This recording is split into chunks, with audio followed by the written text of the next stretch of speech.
GLC este cel mai vândut Mercedes din lume, este cel mai vândut Mercedes din Europa, este cel mai vândut Mercedes din România și anul trecut Mercedes a avut cel mai bun an în România din toate timpurile. Deci semn că oamenii, chiar dacă își cumpără Tesla, tot își cumpără și Mercedes-uri noi. Avem vânzări record la Mercedes. Ce să mai? Ne place Mercedes-ul. Noi suntem români, ne place Mercedes-ul. Ușor, ușor începe să ne placă Mercedes-ul mai mult decât BMW, a? Așa o fi. Nu mai contează. Acesta este noul GLC Coupé.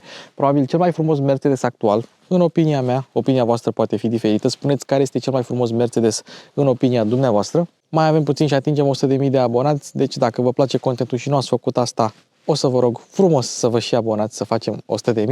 Eu sunt Luci, mașini cu Luci Popa și cu Azorel începe.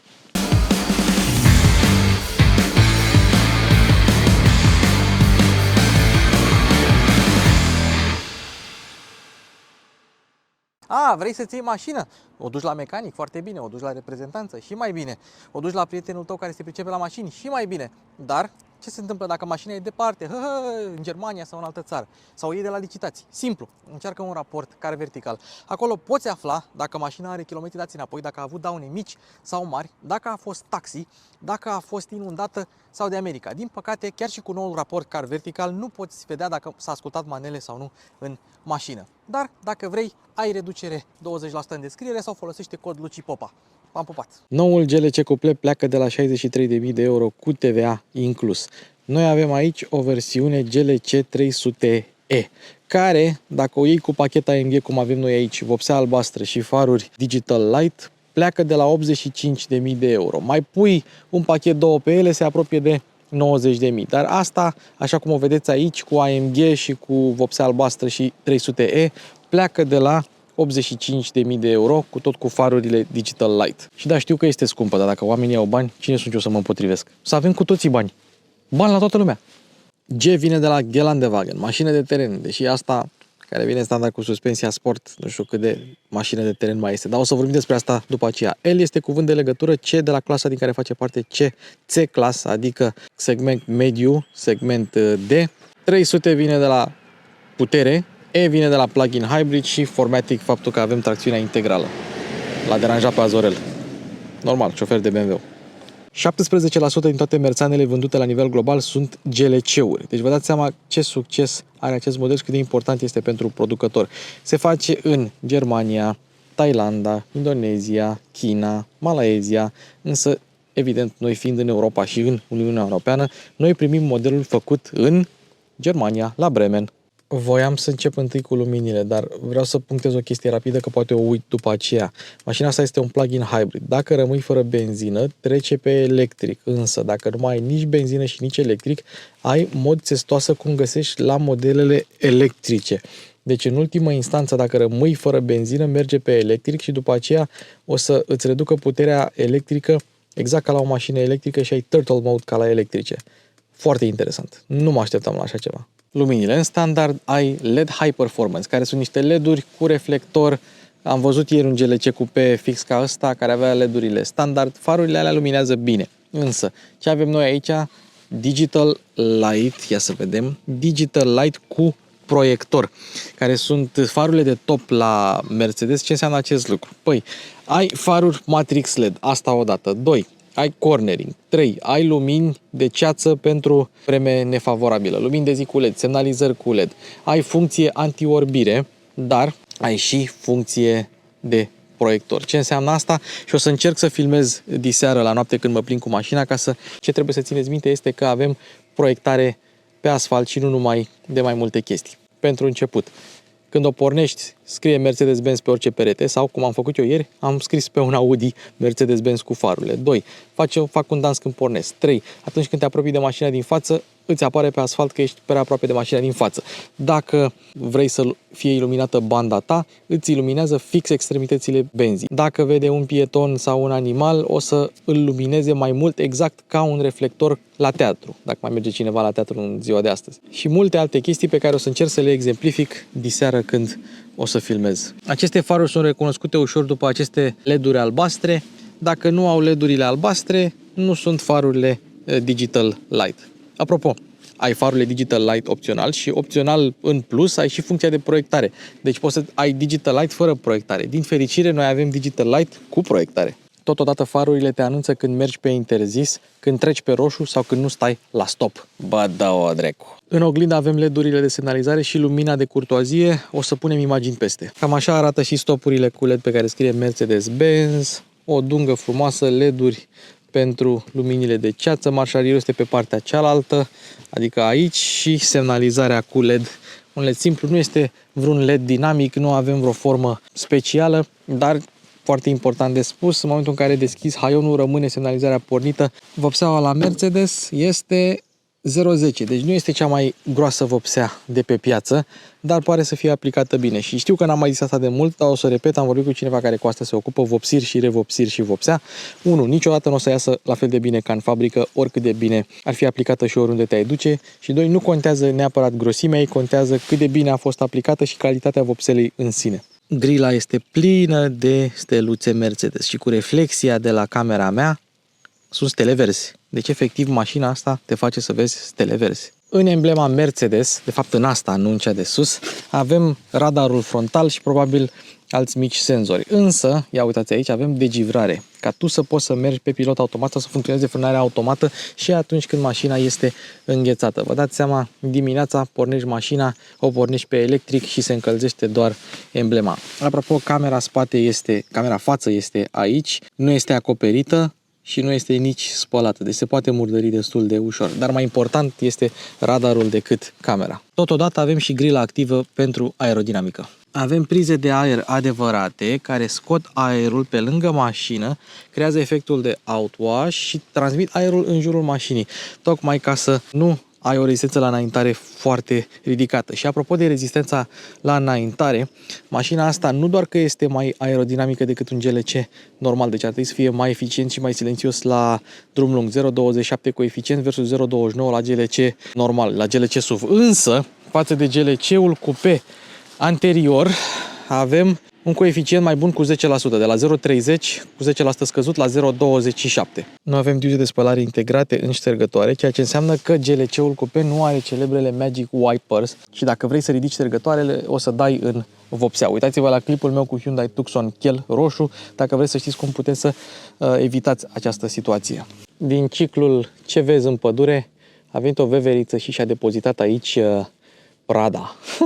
Din păcate am pierdut ruleta de la prietenii mei de la Socomat și nu pot să vă arăt garda la sol aici în față. Însă, cei de la Mercedes spun că mașina are o gardă la sol de 15,8 cm, minimă. Aici, în față, eu bănuiesc că ochiometric am avea vreo 27 de centimetri ca să nu lovești bara de bordurile înalte de București.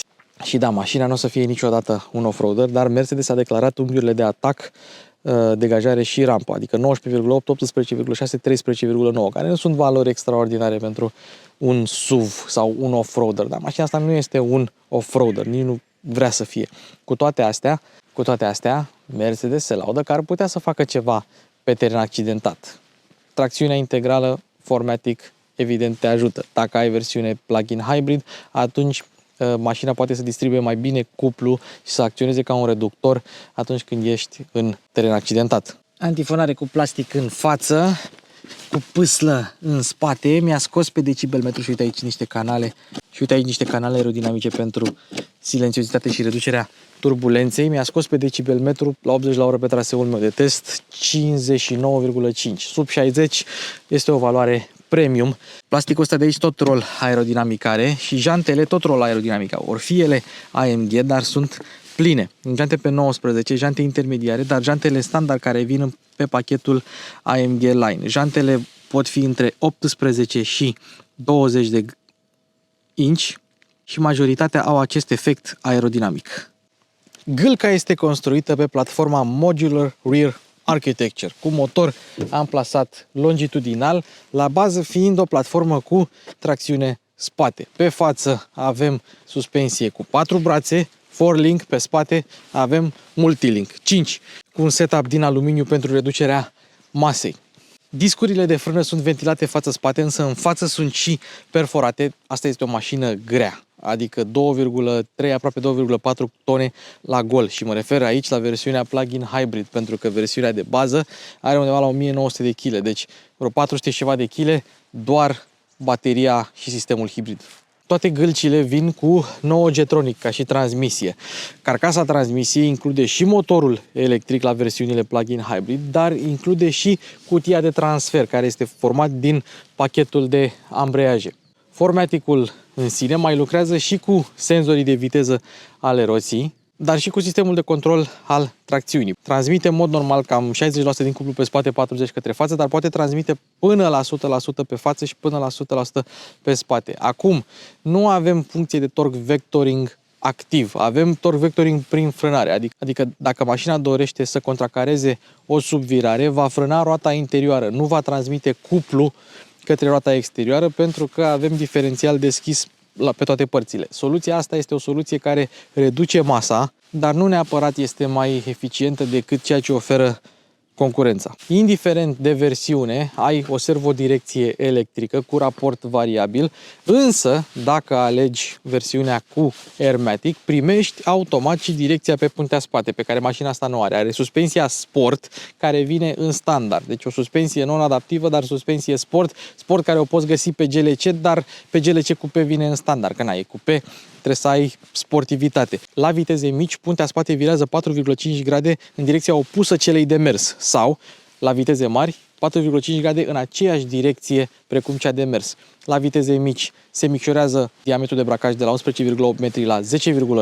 La viteze mari virează până la 4,5 grade în aceeași direcție precum cea de mers pentru mărirea empatamentului și creșterea stabilității la schimbarea de bandă. Iar dacă alegi versiunile plug-in hybrid, vei primi anvelope mai late pe spate decât pe față. Ai 2,35-55 pe 19 pe față și 2,55-50 pe 19 în versiunea asta pe spate.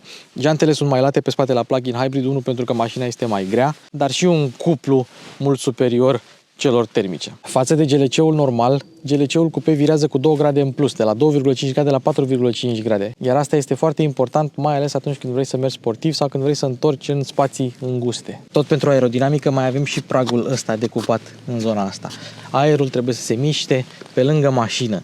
Ceva similar mai găsim și la mașinile de Formula 1. Nu neapărat Mercedes, toate. Parbrizul vine în standard cu o membrană acustică pentru a reduce zgomotele nedorite de la interior. Și cum îți dai seama că este original, scrie Mercedes în fontul vechi. Versiunile plug-in hybrid vin cu un brake booster electromecanic care fac tranziția între frânarea regenerativă și frânarea hidraulică. O tranziție care ar trebui să fie destul de lină, o să vedem la proba de condus dacă este așa sau nu. Totodată mașina are o putere de regenerare de până la 100 de kW, foarte mare pentru un plug-in hybrid. Aceasta este cheia. Noua cheie de la Mercedes are greutate, se simte de calitate, încuiere, descuiere și portbagaj. Hai să vedem ce poți să mai faci cu ea. Avem keyless, evident, și acoustic lock pe care poți să-l dezactivezi dacă nu vrei să-ți claxoneze mașina de fiecare dată când blochezi ușa. Dacă ți-ai apăsat pe cheie, vor urca geamurile, că vreau să spun că nu coboară la mașina asta. La alte modele Mercedes coboară. La asta văd că nu coboară. Hai să vedem dacă urcă și din keyless. Urcă și din keyless, la momentul în care iei mâna se opresc. Și un detaliu interesant, GLC-ul nostru are și geamurile duble opționale care au izolare termică și fonică. Și când spun termică, mașina asta chiar reține căldura foarte bine la interior. Am fost plăcut surprins. Pe spate nu sunt, avem doar pe față și hai să vedem dacă avem sau nu protecție la geamuri. Ar trebui să avem, că avem impuls. Da, avem și în față și în spate. Nu numai geamurile se închid din cheie sau din keyless, se închide și trapa. Doar că la mașina asta, nedeschizându-se trapa, n-am avut ce să închidem, decât dacă o deschideam noi manual. Dar o să vă spun ceva despre trapă când ajungem la trapă și de ce nu am deschis-o momentan. Hai să vă mai arăt două lucruri pe care le poți face cu cheia de Mercedes. După ce ai încuiat mașina, dacă apeși de două ori, o dată, de două ori, pe butonul de lock, de încuiere, se dezactivează keyless-ul entry și se deschide de acum încolo doar din cheie. Altă chestie. Dacă te duci lângă ușa șoferului și apeși, evident, cu două mâini, cu două degete, simultan și ți-ai apăsat pe butonul de încuiere și butonul de descuiere până apare un flash roșu, face pâc, atunci cheia va deschide doar ușa șoferului. Celelalte uși nu vor fi deschise decât dacă mai apeși încă o dată pe butonul de deschidere. Deci, după ce ai făcut șmecheria, apeși o dată se deschide ușa șoferului, apeși încă o dată se deschid toate ușile. Vreau să zic asta acum, că sigur sunt zăpăcit și uit mai târziu. Când activez scaunele încălzite pe treapta maximă, treapta 3, trece foarte repede la 2 și la 1, gândindu-se că, vezi, Doamne, se încălzește scaunul prea tare și după aceea îți creează un disconfort termic în sens invers. Dar atunci când este foarte frig afară, când intri în mașină, mașina e bocnă, trece foarte repede la treapta 3, la treapta 2, după aia la treapta 1 și trebuie să apeși tu din nou pe treapta 3 ca să se încălzească mai bine. După ce apucă scaunele să se încălzească, da, atunci într-adevăr scaunele încep să ardă și tu vei dori să treci pe treapta 2 sau 1, dar nu la început când pornești mașina. Că tot am vorbit despre mânere, uși, keyless și așa mai departe, îmi place că avem mânere tradiționale. Nu avem mânerele alea în stil S-Class care se deschid trăgând așa și după aceea trebuie să tragi ușor. Dacă tu tragi așa, ele nu se vor deschide. Trebuie să tragi așa și după aceea tragi ușor. E un pic contraintuitiv, ies din caroserie, mă rog, astea foarte bune mânerele, n-am ce să le reproșez, sunt ergonomice, sunt confortabile când le iei în mână, nu am absolut nicio problemă cu ele. Oglinzile. Apropo, avem night package, că tot suntem la oglinzi și oglinzi negre. Oglinzi cu night package se vede, da? Night package cu AMG Line se pupă foarte bine. Acum, oglinzile sunt micuțe ca la majoritatea modelelor Mercedes. Blind spot-ul este aici, seria de șasiu gravată, evident gravată de Mercedes-Benz România care mi-a dat mașina. Aici avem alt tip de magnificare, ca să vezi ce se întâmplă mai în spatele mașinii, să ai un unghi mai bun. Camerele de la sistemul de camere 360 de grade, lumini, evident lumini de curtoazie, emblema Mercedes-Benz aici și, vedeți, acesta este un element aerodinamic. Totul a fost gândit să fie aerodinamic la mașina asta. Oglinda este montată pe ușă, ar fi trebuit să mai fie un geam aici pentru vizibilitate. O să vedem la interior dacă are vreun efect sau nu acest lucru asupra vizibilității. Bun, hai să vorbim despre fața de ușă și materiale. Nu știu cât de bine s-a văzut, dar ușile nu acoperă integralitatea pragurilor. Și să arătăm pragurile după acest cadru, dar hai să terminăm partea de față de ușă. Avem materialul ăsta, piele, zic ei, care acoperă fețele de uși și bordul, partea superioară a bordului, vine în standard pe pachet AMG Line. Piano Black, comenzile pentru scaun, comenzile cu touch, care nu au senzor de presiune cum au cele de pe S-Class, ca să miște mai încet sau mai repede scaunele. Memoriile, scaunele încălzite, aici avem plastic care imită metalul, evident că nu o să dăm aici cu nelul ciocănelul. Aici iarăși avem imitație de piele, deci asta e pielea, asta e imitație de piele, că se vede diferența, altfel puneau aceeași textură peste tot. Aici avem plastic tare, buzunarele foarte mari cu deschiderea rezervorului și a portbagajului. Spațiu vast, îmi place, plus aici mai avem un spațiu ascuns. Dacă vrei să ascunzi ceva de nevastă, poți să-l ascunzi aici, dar trebuie să fie un spațiu destul de micuț și sistemul Burmester 3D Surround, sau nu e 3D Surround, e doar Surround, cu 15 difuzoare, 700W putere, se aude foarte bine. Per total, materialele și construcția sunt destul de solide și mai avem aici o lumină care să îi atenționeze pe cei care vin din spate că ușa este deschisă. Și o să mai arătăm o funcție, dar când intrăm la interior, tot în zona asta cu luminile ambientale. Am zis de praguri, uitați-vă, 1, 2, 3, 4, 5 suprafețe de prag, ok, nu acoperă ușa, dar nu am simțit nevoia neapărat la o mașină atât de joasă. Pot să mă urc fără să mă murdăresc destul de ușor. Pragul este iluminat și avem extinctorul la Mercedes de tradiție sub scaunul față. Și dacă tot suntem aici, hai să le facem pe toate. Vreau să arăt aici. Airbag pentru genunchi Mercedes. Șoferul de Mercedes conduce fără pantalon pe el, fără șosete, dar are mocasini. Aici avem frâna de parcare electrică și comenzile pentru scaune, dar vreau să continui tema cu airbag-urile, pentru că mașina asta vine cu airbag pentru genunchi în standard. Opțional vine cu airbag lateral spate, nu cortină, lateral spate și sunt opționale, costă câteva sute de euro airbag-urile, dar mașina asta nu le are montate și mai este un airbag la care trebuie să fim atenți, airbagul central, ca să nu se lovească pasagerii între ei. Observăm că nu are eticheta aceea pentru airbag central, dar asta nu înseamnă că nu are airbagul central. Airbagul central este și nu iese din scaun ca la alte mașini, iese de aici, din acest suport. Deci are airbag central, doar că nu are eticheta pe scaun. Aici avem celebrul QR code cu Rescue Card, care îți spune unde se află lucrurile importante ale mașinii, bateria, anumite cabluri pe care pompierii trebuie să le taie, ce trebuie să faci dacă rămâi cu mașina în drum, unde găsești anumite informații și funcții importante dacă rămâi cu mașina în drum. Așa arată buzunarele din spate, însă avem acolo două fante. Oare pentru ce-or fi? Dacă are cineva vreo idee, să-mi spună și mie în secțiunea de comentarii. Astea sunt buzunarele spate, care sunt și ele destul de încăpătoare, de spațioase. Materialele sunt identice atât în față și în spate, dar avem încălzire în spate, nu avem reglaje electrice. Deci materialele sunt identice față-spate și avem și chiar loc la un buton. Doar că niciodată nu știi care e on, care e off, că nu îți spune. Efectiv, nu-ți spune. Dacă vrei să deschizi bușonul la benzină, trebuie să apeși pe acest buton și să aștepți până se depresurizează. Presiunile, Rescue Card, încă o dată Rescue Card, 10% concentrație de etanol în benzină de minim 95 și o chestie foarte interesantă, scrie hybrid aici. Pe și ce ar trebui să bag, benzină? Diesel? Ce ar trebui să bag? Să bag hybrid în ea? N-am văzut pompă de hybrid până acum. Și evident decupajul pentru AdBlue la versiunile diesel. Că presupun că la diesel scrie tot hybrid, nu? Același lucru nu este valabil pentru portul de încărcare, ce poate fi deschis și cu mașina încuiată. Bateria 31,2 kWh brut, 23, ceva kWh net, autonomie zic ei până la 130, dar 130 dacă ești foarte, foarte atent. Eu am scos 77 de km autonomie cu clima pornită iarna, e o valoare decentă, am mers și pe autostradă și de și oraș peste tot. Este o valoare decentă pentru o astfel de baterie. Ei zic până la 130, ai putea să scoți dacă mergi constant cu 50 la oră fără climă, sunt condiții din astea ideale.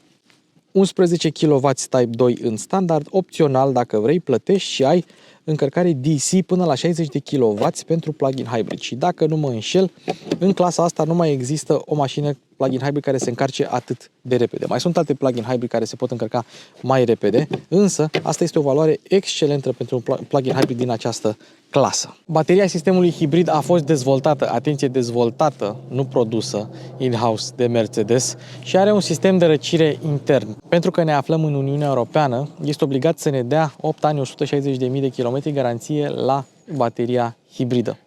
Plătești în plus pentru GLC Coupe față de GLC SUV, dar nu primești acele bare longitudinale tradiționale și nu primești nici ștergător, pentru că avem un profil mai de berlină, nu de SUV cum găsim la alte mașini. Cam așa arată camera atunci când este scoasă, arată ca și când Azorel ar fi fericit și cam așa arată un Luci Popa care încearcă să vorbească în această cameră. La mild hybrid ai buton de start-stop aici. La plug-in hybrid nu ai buton de start-stop, că nu ai de ce, că trece pe modul electric atunci când ești la semafor. Totodată la mild hybrid intră start-stop-ul, se oprește servodirecția. La plug-in hybrid nu se oprește servodirecția atunci când stai la semafor.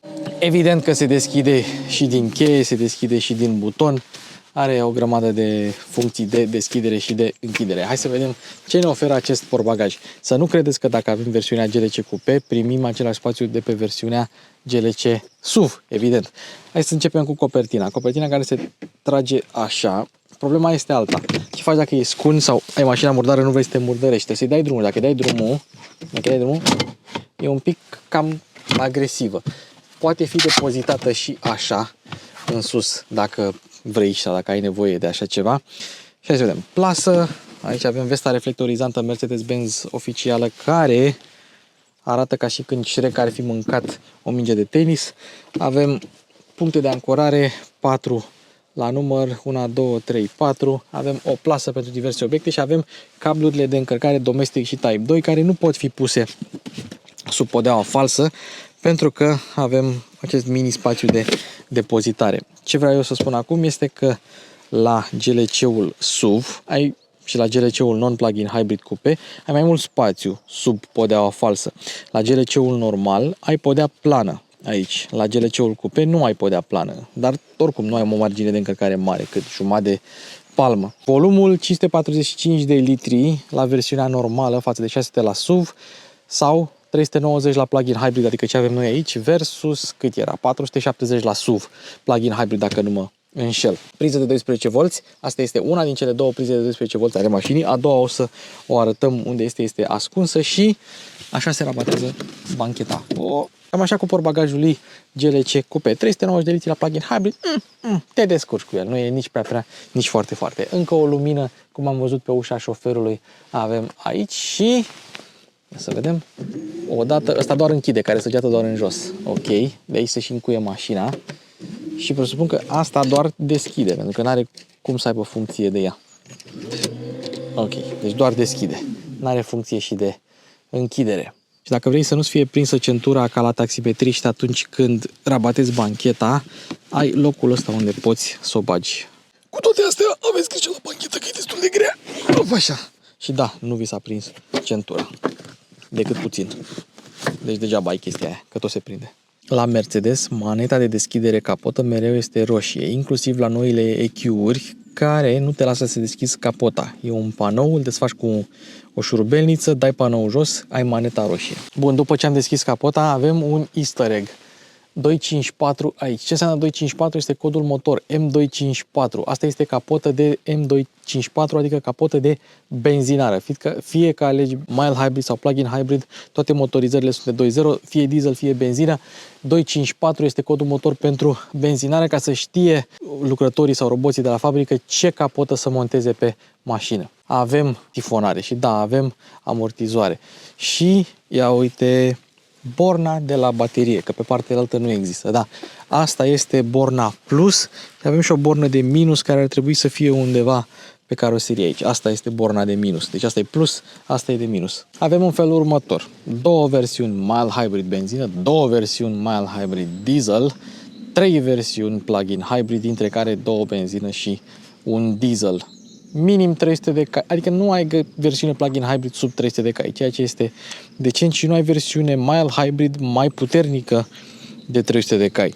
Toate sunt între 200 și 300 de cai la mild hybrid. Recomandarea mea este simplă. Mergeți pe 2.0 mild hybrid, 2.0 mild hybrid diesel. Dacă nu sunteți constrânși de încărcare, de birou, de taxe, poate vă uitați din străinătate și aveți taxe mari în oraș. Am fost în Bruxelles, toți aveau plug-in hybrid acolo, care aveau birou în centrul orașului. Deci dacă nu aveți panouri solare, dacă nu vreți să vă puneți panouri solare, dacă nu vreți să vă puneți stații, dacă nu aveți stație acasă, dacă este mai ieftin să mergi pe benzină motorină decât pe plug-in hybrid, pentru că nu aveți unde să o încărcați, luați aceste motoare. Luați mild hybrid, nu luați plug-in hybrid. M254 este un motor care se află pe piață de vreo 4 ani. Are bloc din aluminiu, chiuloasă din aluminiu, injecție directă, distribuție variabilă, o turbină twin scroll segmentată, așa cum regăsim la motorul de Formula 1 Mercedes și cum găsim și la AMG One, care are un motor derivat din cel de Formula 1. Merge cu ulei 530, are o baie de ulei de 6 litri, cântărește cam 135 de kg și se estimează că durata de viață ar fi undeva la 260.000 de kilometri. Dacă îi faceți revizia la 10.000, în niciun caz la 30.000 sau alte revizii fantomă pe care vi le mai spun producătorii. În ceea ce privește probleme sau dezavantaje, se presupune că ar avea probleme cu detonarea, deci folosiți o benzină cu cifră octanică mare dacă puteți, dacă nu merge și 95. Sistemul de distribuție Camtronic este un punct slab, deci poate pica, și pentru că avem injecție directă se pot forma depuneri de carbon pe supape. În rest, motorul e ok. În această variantă de putere avem 204 cai putere la 6100 de rotații pe minut, doar motorul termic, cuplu maxim 320 Nm între 2000 și 4000. Dacă vreți să vedeți versiunea 400e, e în clipul cu GLC-ul normal. E aceeași versiune de motorizare, dar că mai puternică doar pe motor termic. Pe electric nu este mai puternică. Electricul, la toate versiunile plug-in hybrid, avem 136 de cai putere, 440 Nm, bateria, am spus-o, încărcarea, am spus-o, cutia, am spus-o, nouă Getronic, cu o masă de 2360 de kg la gol. Mașina accelerează de la 0 la 100 în 6,7 secunde și prinde 220 de km la o viteză maximă. Dacă este să mă întrebați pe mine, eu aș lua 300E-ul ca versiune plug-in hybrid dacă circulați foarte mult în oraș. Dacă faceți și multe drumuri în afară, atunci recomand 300D-ul, dieselul. Dar mâine, dacă ar fi să-mi iau GLC Coupe, mi-aș lua un 220D mild hybrid de toată frumusețea, cu 197 de cai putere, motor pe care îl regăsiți în test drive-ul meu cu E-Class pe canal.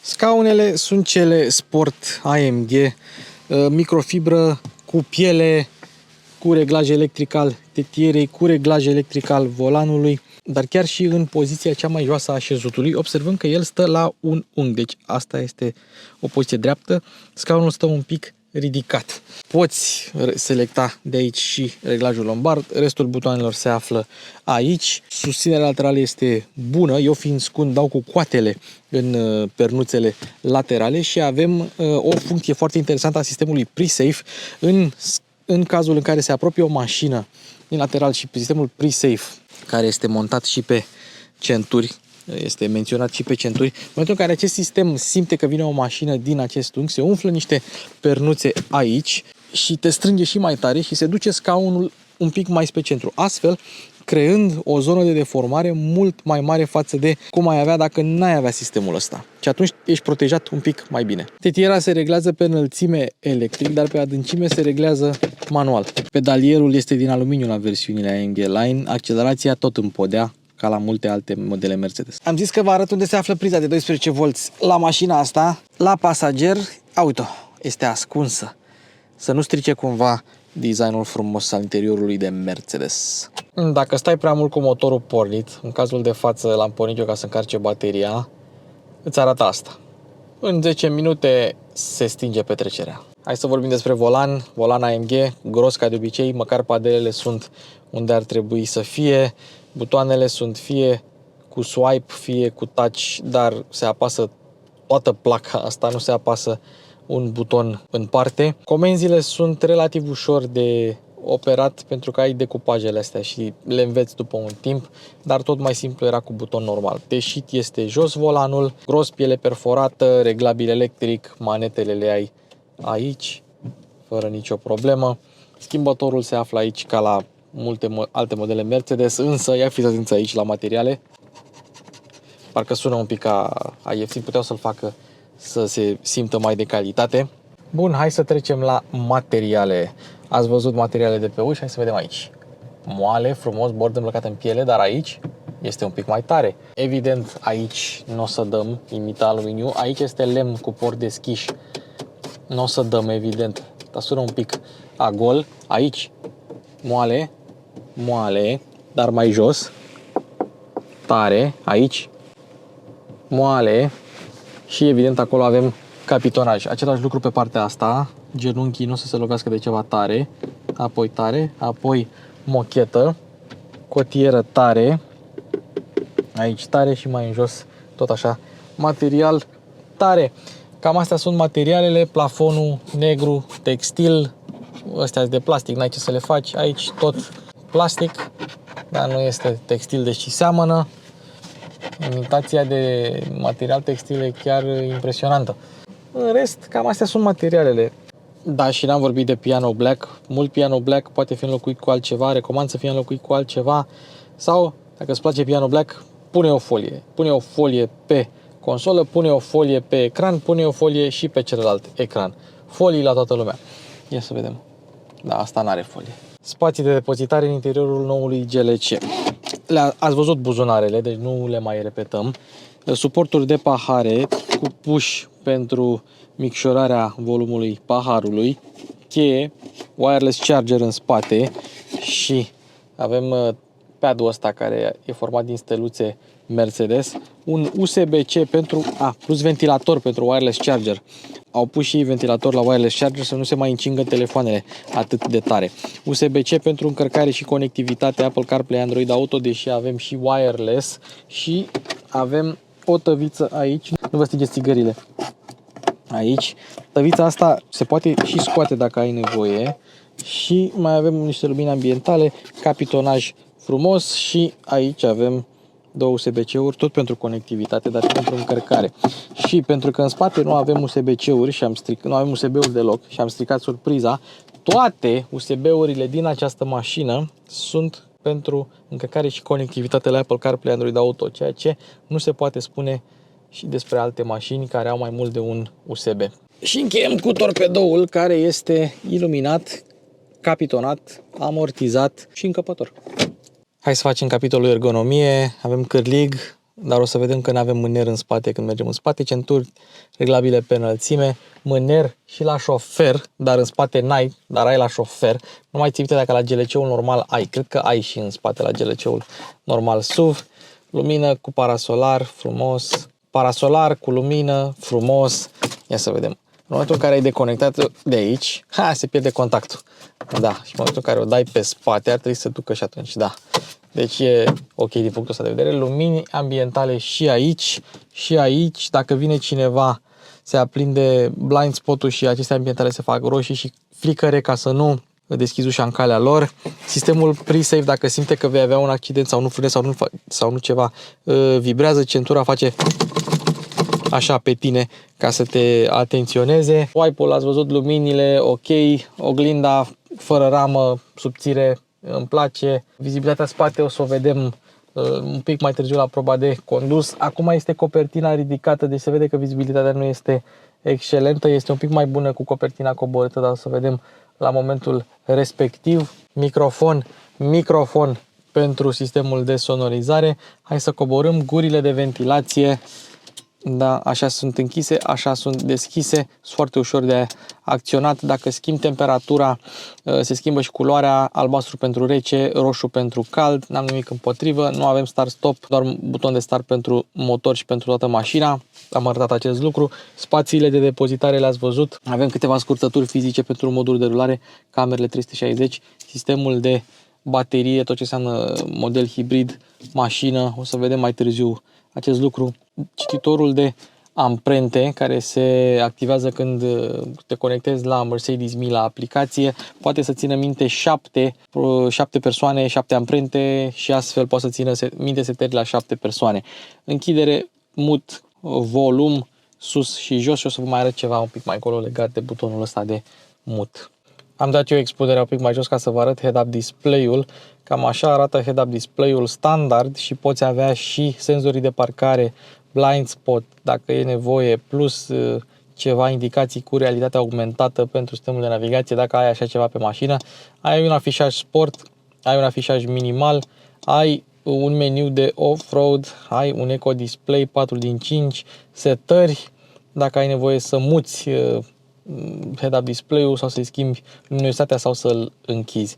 Mercedes știe să facă head-up display-uri, îmi place. Alt lucru la care se pricep cei de la Mercedes, tabloul de bord. Hai să vedem modurile. Deci avem Understated, Sport, Classic, cum îl țin eu, navigație, Assistance, Off-road sau Service. Și așa arată meniul de Service, peste cât timp trebuie să schimbi uleiul și așa mai departe. Poți să selectezi să apară efectiv cum vrei tu, nu mai stau să intru în fiecare mod în parte. Poate doar în ăsta de off-road, care mi se pare interesant și pe care nu găsești la fiecare Mercedes în parte. Și să umblăm un pic prin setări. Ăsta este consumul la ultimul trip, ăsta este consumul general. 3.4 a fost 2.7, dar am stat mult cu motorul pornit. Și arată acolo 98 de kilometri am făcut în electric, dar 77 am făcut doar în electric și după aceea restul de 21 sunt din cea mai regenerat mașina și cea mai încărcat bateria. Eco display, consum instant, tension assist, că n-am centura. Când n-ai centura este dezactivat tension assist, media și așa mai departe, și navigație. Și evident poți avea navigația întreagă pe mașină. Repede repejor, toate mașinile noi trebuie să fie echipate cu avertizor pentru depășirea limitei de viteză. Mercedes a făcut un lucru foarte bun și a pus un buton acolo care este mereu aprins, pe care mereu poți să-l apeși ca să dezactivezi acel martor. Hai să începem cu infotainment-ul. L-am mai prezentat la GLC-ul normal. Aici o să facem doar lucrurile esențiale, nu o să facem deep dive așa cum am văzut la GLC-ul normal. O să ne concentrăm pe lucrurile importante. Ai meniul de climatizare mereu pornit, dar dacă vrei să intri în detaliu, ai full meniu aici. Scaunele față, scaunele spate, climatizarea înainte să intri în mașină, precondiționarea, să-i spunem așa, preîncălzirea cabinei, dacă ai nevoie de așa ceva, și cam atât. De aici dai ventilatorul, de aici dai temperatura, totul este intuitiv și răspunde repede. Ce se întâmplă când se strică ecranul? Nasol. Da.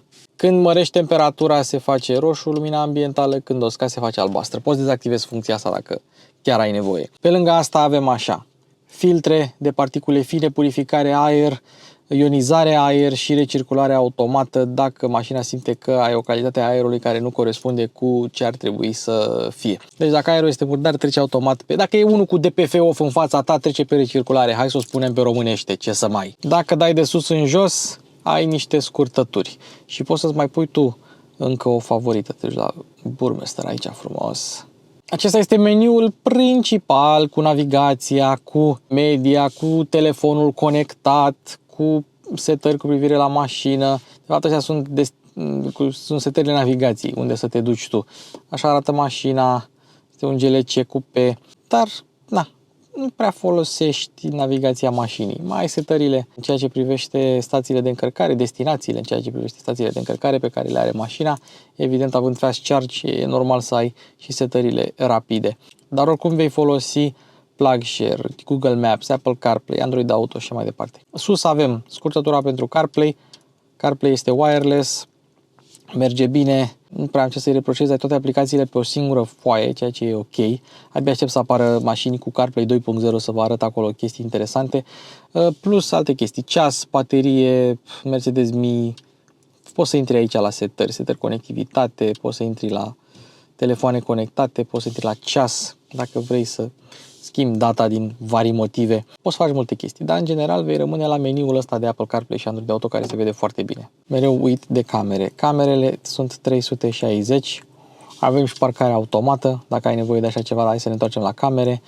Tot felul de unghiuri, față, spate, lateral, auto.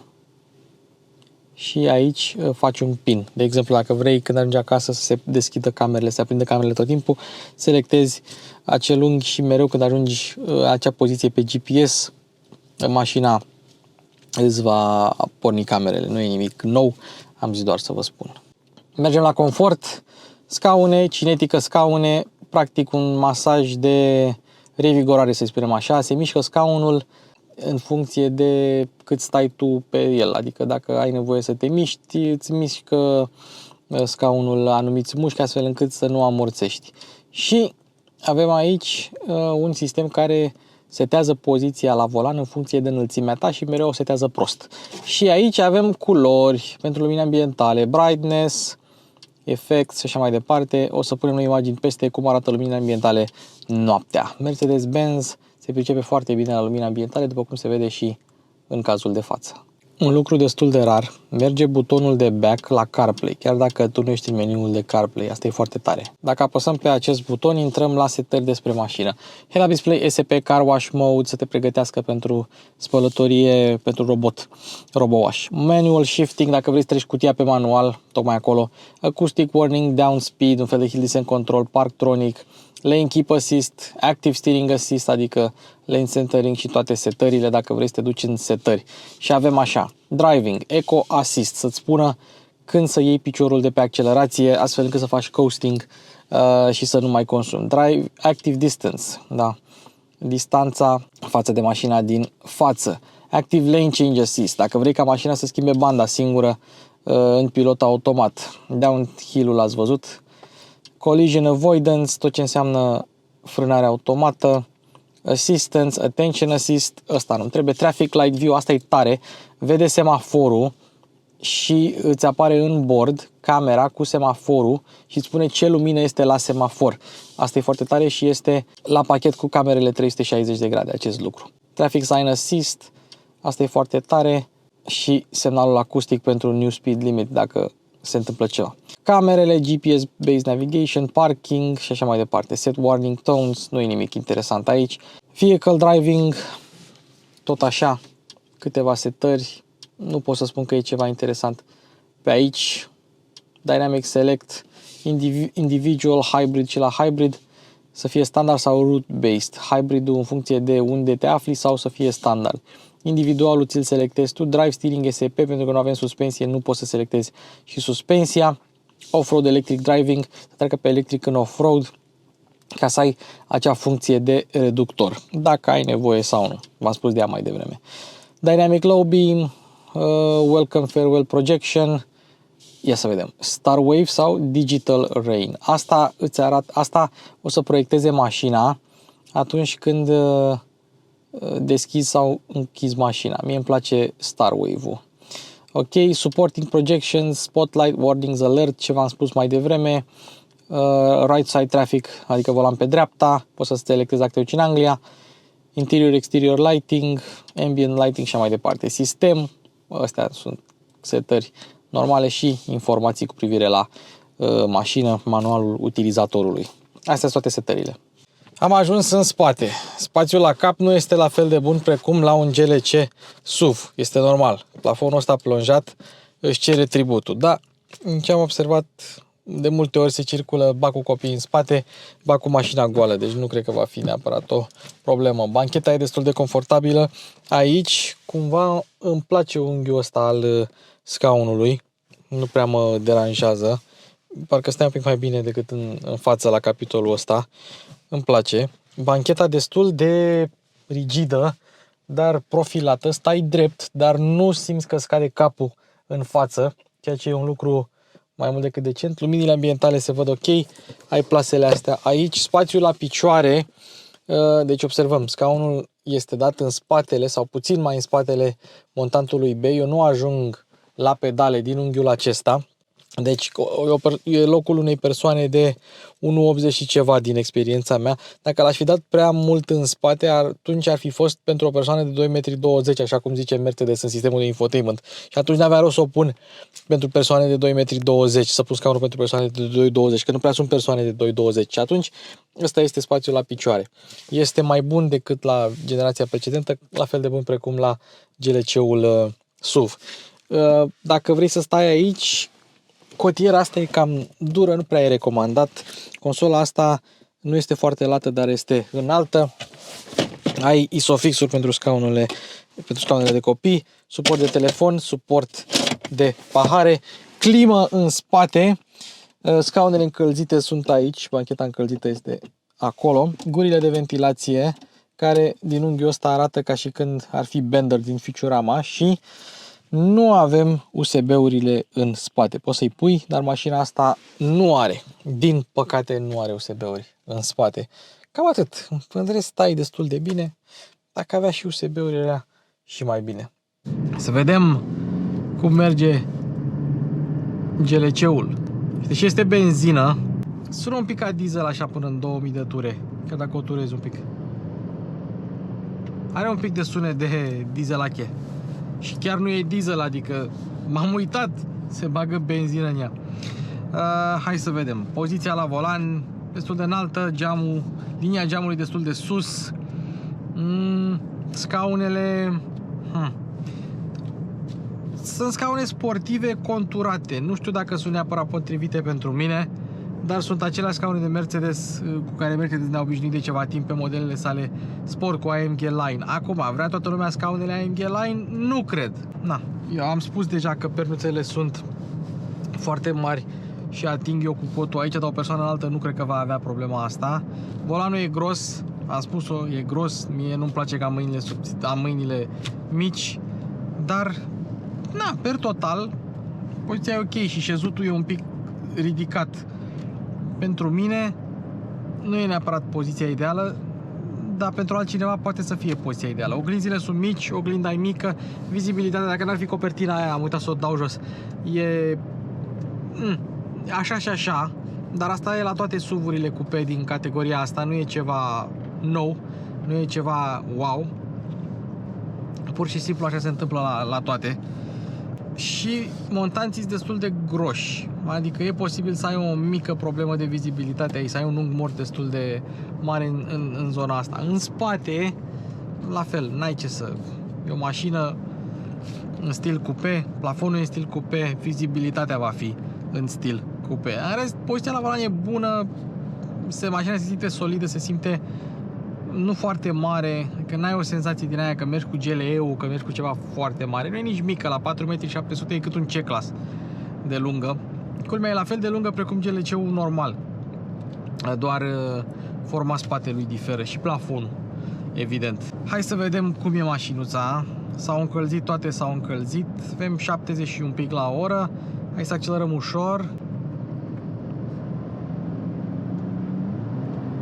Am mai retrogradat toată 4.000, 5.000. Acum motorul începe să sune a benzină. Eu n-apăs foarte tare pedala acum, dar se duce. Mașina se duce la 330 pe cai, se duce. Chit că avem 2,4 tone. Odată ce te pui în mișcare, e rapidă. Acum face coasting. Suntem pe electric, motorul e oprit. Facem coasting și avem regenerare automată. Poți tu să-i dai regenerare manuală din padele și o să-i dăm imediat. Regenerarea automată e în funcție de traseu, în funcție de mașină din față, exact ca la unele mașini electrice.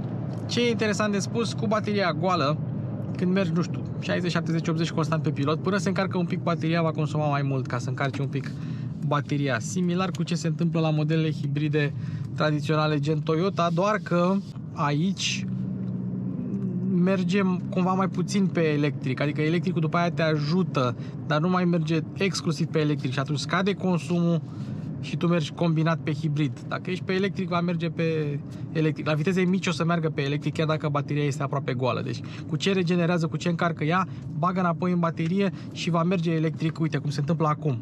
La viteze mici, asta vreau să spun. La viteze mari nu se mai întâmplă chestia asta cu baterie goală. 3 trepte, 4 trepte, auto, plus, D și D minus. Asta e plus, facem coasting, D, un pic de regenerare, minus și mai multă regenerare. Consumul pe care l-am scos exclusiv electric, 27 de kWh. E decent, așa am reușit să scot 77 de km autonomie. 130 e cam optimist. Și mai e o chestie, consumul ți-l dă pe primii 100 de km și consumul ți-l dă 0,5 litri la 100 de km pe primii 100 de km. Și dacă mașina depășește 100 de km în regim electric, ar trebui ca și consumul să fie 0. Doar că nu au cum să-l pună 0. Dacă l-au pus și ei 0,5 acolo. Hai să-i dăm un kickdown. Kickdown. Și te duci. Adică n-ai treabă să te duci. N-ai deloc treabă. Trage de stinge. Dar se simte grea. Suspensia sport e sport.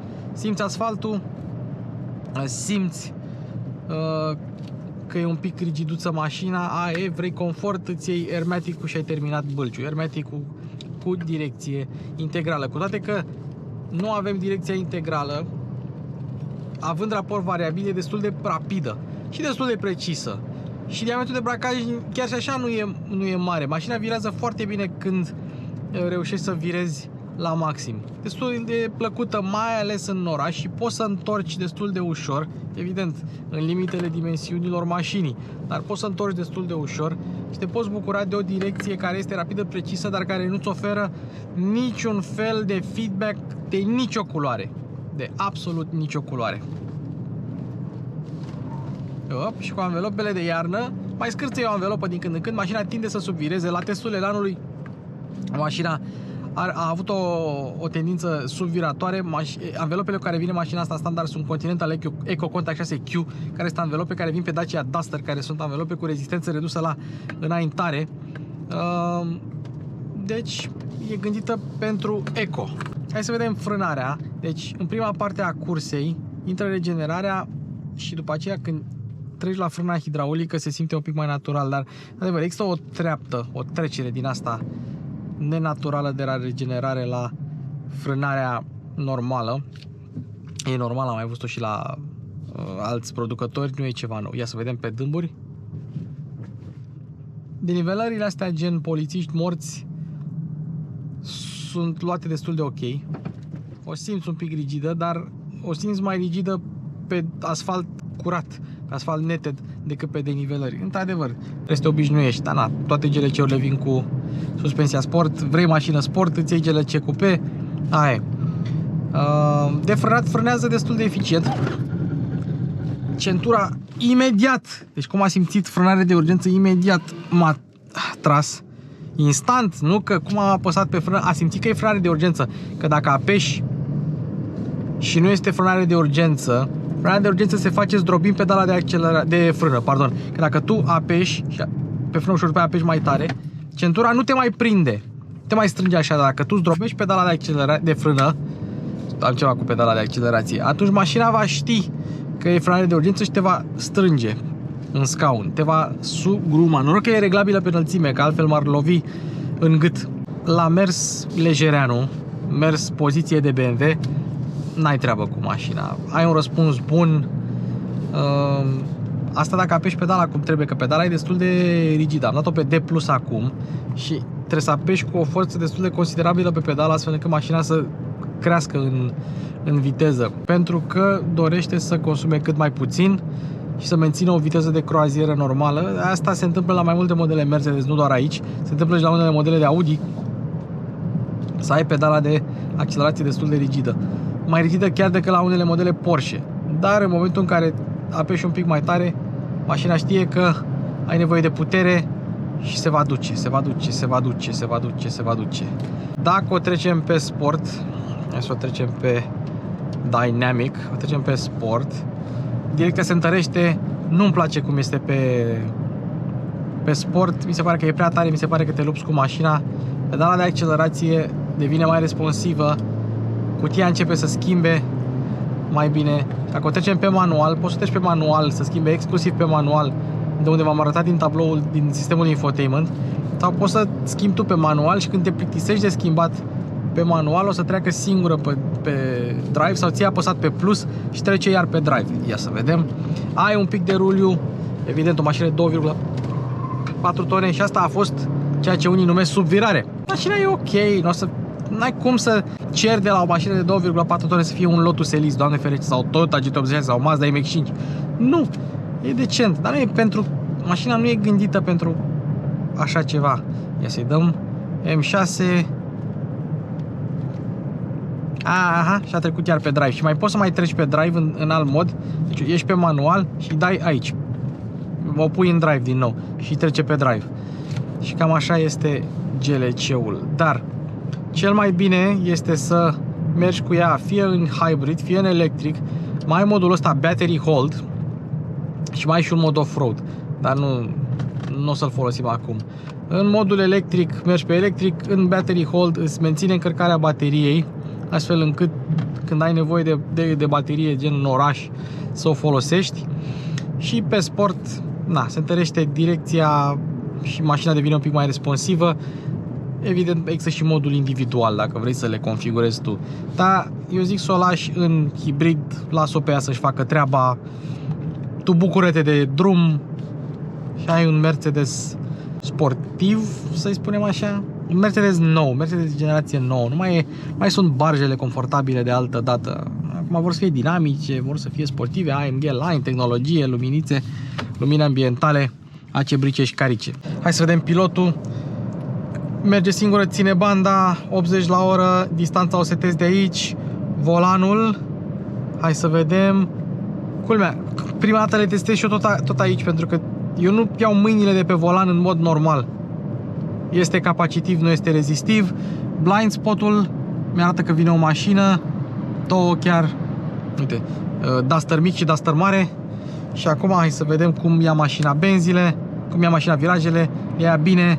Există și modul de schimbare de bandă. Ia să vedem dacă schimbă banda.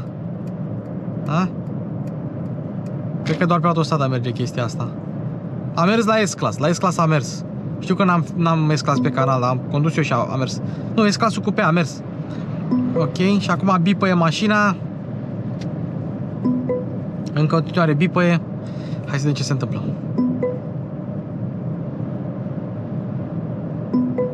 Bă, stă ceva. Mi-apare și pe head-up display, mi-apare pe tot. Gata. Emergency stop, gata. Și ce se întâmplă? A, uite, m-a strâns centura, da. Gata, gata, eu conduc, boss, eu conduc, gata. Practic, pornesc avariile, mașina încetinește, încearcă să te trezească și la un moment dat se oprește, emergency stop. Și aici se termină episodul nostru cu GLC Mercedes GLC Coupe, noul model de GLC Coupe, cel mai vândut Mercedes actual. Cum vi se pare? Vă place, nu vă place? Mai tare BWX4, mai tare Audi Q5 Sportback? Spuneți în comentarii. Mulțumesc pentru atenție. Dacă vă place contentul, un like, o abonare, un comentariu ar fi demențial. Eu am fost Luci, Bogdan la editare, mașini cu Luci Popa din GLC. Se încheie!